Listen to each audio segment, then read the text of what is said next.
Быел 11 мәктәп базасында оештырылган 82 түгәрәктә 1076 бала шөгыльләнә. Сон ягыннан иң күп берләшмәләр район үзәге мәктәпләрендә эшли. Мәсәлән, лицейда 17 түгәрәктә 323 бала шөгыльләнә. Абдулла Тукай исемендәге Мөслим орта мәктәбе түгәрәкләр саны буенча лидер. Бирдә 18 түгәрәккә 283 укучы тартылган. Узак еллар нәтиҗәле эшләүче түгәрәкләр белән беррәттән быел гына ачылганнар да бар. Асылташ, Күчтәнәш мәктәп театрлары нәкъ шундыйлардан.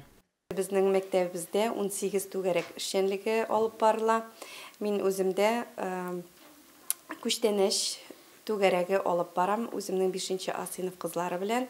Әле менә яңа Шалканның яңа заманча әкиятен сәхнәләштерә башладык. Әниләр көненә багышлыйбыз. Яңадан инде башлангыч сыйныфларга да күрсәтергә дип торабыз. Мин үземнең классташлар белән түгәрәккә йөри башладык, Курчак театрына. Без театрга рәхәтләнеп, елмаеп йөрибез. Спорт юнәлешенә караган түгәрәкләрдән башка мәктәпне күз алдына да китереп булмый. Бигрәк тә малайлар волейбол, баскетболны үз итә. Балалар теләп йөриләр. Алай күрсәткән безнең өлкәдә төзелгән үзенең программасы бар. Күрсәткән барлык ниләрне, элементларны эшләргә тырышып, в общем, тырышалар инде. Киләчәктә дә инде өметләр баглап торабыз инде. Шу Гимназиядә 255 бала 17 түгәрәккә йөри. Техник, физкультура, спорт, социаль гуманитар, сәнгать, табигый фәнни, хәрби патриотик, экология, биология юнәлешләрендәге өстәмә белем бирү түгәрәкләре эшли биредә. Мәктәп ачылганнан бирле эшләүче Беләзек, хәзер Калфак дип үзгәртелгән түгәрәккә җыр бию яратканнар тартылганнар. Гимназиядә оештырылган бер чарада алардан башка узмый. Мин гимназиядә укыйм, минем укытучы Гөлнур Азгамовна. Мин Калфак ансамблендә укыйм. Мине ул тынны дөрес алырга өйрәтә, матур итеп җырларга өйрәтә, күп әйбергә өйрәтә. Миңа анданлык ошый. Я танцую под танцовку. Я поддерживаю Гульнуру Азгамовну и ее учеников. Во всех мероприятиях мы танцуем под танцовки, и нам очень нравится танцевать. Мен гимназияның музыка түгәрәгенә йөрим.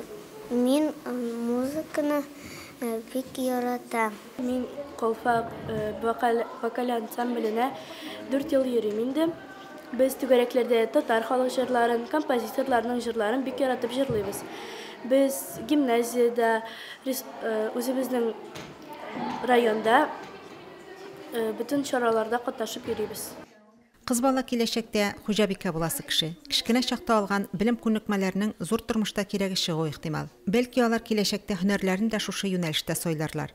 Кыз балаларны кул эшләренә Асылташта өйрәтәләр. Мин Мөслим гимназиясендә гимназия ачылганнан бирле технология дәресе укытам. Шушы еллар дәврендә мин кызларга оста куллар түгәрәге үткәрәм. Кызлар белән без төрле кул эшләргә, бәйләргә, тегәргә, шигәргә өйрәнәбез. Түгәрәктә инде мин кызларга киләчәк тормышта кирәк була торган белемнәрне бирергә тырышам. Мин Асылташ түгәрәгенә 2 ел йөрим. Без бу түгәрәктә шигергә, тегәргә, бәйләргә өйрәнәбез. Без әниләргә бүләкләр ясыйбыз. Мин Асылташ түгәрәгенә яратып һәм яратып киләм. Без бүген әниләр көненә бүләк ясыйбыз. Мин бүген әни һәм әбигә бүләк ясый башладым. Атласны картина ясыйбыз. Мин бу кружокка бик яратып йөрим. Бала буш вакытын гаджетларда утырып түгел,